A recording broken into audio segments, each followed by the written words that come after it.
God. Ask God.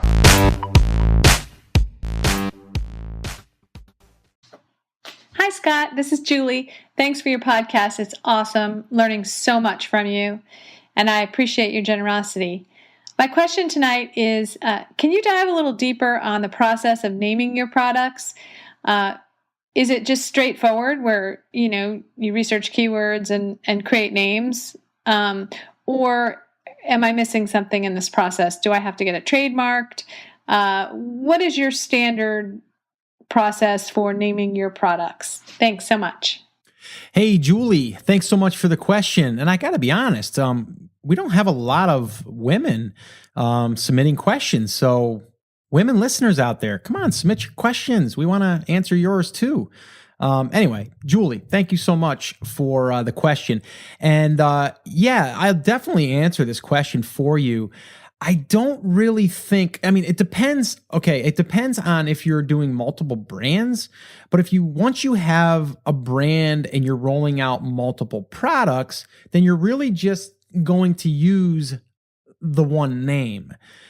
So for example, let's just say we're again selling garlic presses, and the name of yours is, Kitchens XYZ, right? So your garlic press would be Kitchen XYZ garlic press, right? So Kitchen XYZ, that is your brand name. Now let's say that you want to do a potato peeler. It would be, Kitchen XYZ potato peeler. And so on, or oven mitts, right? Kitchen XYZ oven mitts.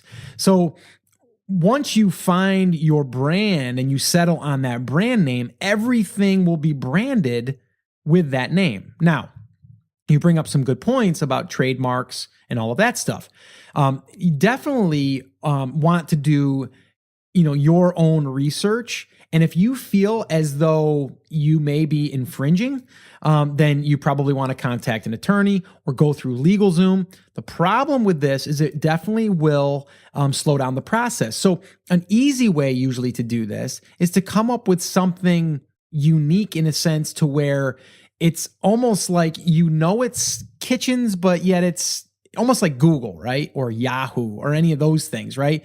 So if you were to do something with, something unique like that, then that would label it as your brand. I don't think it necessarily has to be like if you're selling something in the kitchen space that it has to be kitchen in it, right? It could be, something else that had a chef in it or something, right?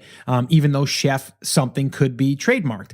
So I guess the real answer here is to, try to come up with a name that you feel is not trademarked. And yes, you want to be conscious of that. You can go to the government website and look up trademarks. I'll leave a link inside of this episode. But you can just Google search, trademark search, and you'll find it there. Now, I wouldn't trust that 100%, but if you see there that there hasn't been anything ever registered, or something that was registered that's now not live, it's dead, still that would make it seem like there's a possibility that someone else has used this thing. The other thing I would do too is I would go to GoDaddy and I would type in that URL of your brand and see if the .com is taken. Usually if the .com is taken, then someone has already had interest in it and it could possibly be trademarked. So it's definitely something that you would want legal advice on if you're looking at something that you possibly think could be trademarked. But as far as you starting this thing, if you're just starting and you haven't created your own brand yet, and you haven't even validated a product, and you're not even 100% sure if this product is going to go, to me, putting in all of that work to see if it's going to work, it just seems like it's a little overkill. I would like to validate it before I did anything. And that's why I would do something very generic. And it doesn't, to me, the brand name is not going to necessarily sell the product. The product is going to sell the product. The images are going to sell the product, right? The customer experience is going to sell the product. Your reviews are going to sell the product, but the brand name is not necessarily going to. So I wouldn't put so much emphasis on that, but I would try to come up with something that was unique. So this way here, it wasn't, something so broad that it possibly could have a trademark on that particular name. So I hope that that's answered your question. But I guess the one the one thing I really do want to stress here is that when you have a product line, which I hope that's what you're doing, I hope you're creating a brand with 3 to 5 or more products that are related versus saying I'm going to create a brand here, and a brand here. And when you do that, then you're gonna be able to take that brand name and then just label everything that you're putting in that product line. So you don't have to have, like I said, it doesn't have to be XYZ or Kitchen XYZ potato peeler. It doesn't have to be. Then the next thing doesn't have to be Kitchen garlic press XYZ. It just has to be the brand name, in this case, which would be, Kitchen XYZ. So I hope that makes sense. And again, I would say don't stress too much.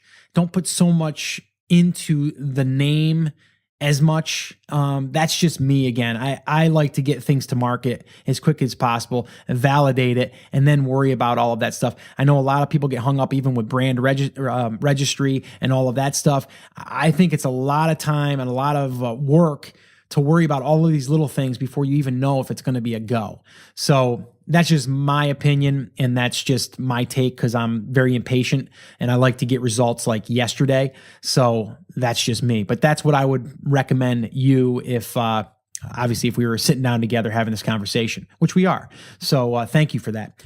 So I hope that's helped you. If you guys want to submit a question, head over to theamazingseller.com/ask, and you can do that. I want to also, again, remind you guys, if you're brand new and this is your first time to the show, I want to welcome you. I love hanging out with you guys. This is just awesome to be able to virtually connect like this. And that's why I love the Ask Scott sessions. But if you are brand new and you're just getting your feet wet and you don't understand the entire process, the entire business model, I would recommend attending one of my live free workshops. This is where I break it down for you in 5 phases: how to pick a market and a product, how to source it, how to do a pre-launch, how to do a launch, how to promote the product, and everything in between. We go over that on a workshop, and we go through every single thing. We also do live Q&A. So if you want to attend one of them, I would love to invite you to the next one, and you can register for the next one by heading over to theamazingseller.com/workshop, and you can register there for an upcoming workshop. Well, hey there. Thank you so much for listening to that episode of Ask Scott. Now, that was just a highlight from one of our full episodes where I generally answer 3 to 4 questions on a podcast. If you want to go back and listen to all of the past archives of not just the Ask Scott session, but all of the full episodes where I do interviews with top Amazon sellers, people starting from scratch and building a business, if you want to listen to any of those episodes, head over to theamazingseller.com, and you can find all of that over there. You can also find details there on how you can ask your own question and get it aired on an upcoming Ask Scott session, and possibly see it here on YouTube or just on the podcast. All right, so definitely head over to theamazingseller.com. There's tons of resources over there for you to be able to build your e-commerce and Amazon business. So definitely go check that out. Now, I just wanted to remind you one thing before I let you go. There's a lot of information out there, and some of it is really, really good. What I want you to remember is you have to not just consume the information, you have to actually apply that information. So take this information that you learned here today and apply it to your business, and this way here you can get results. As my shirt says, I wear it almost daily. Take action. We'll see you guys.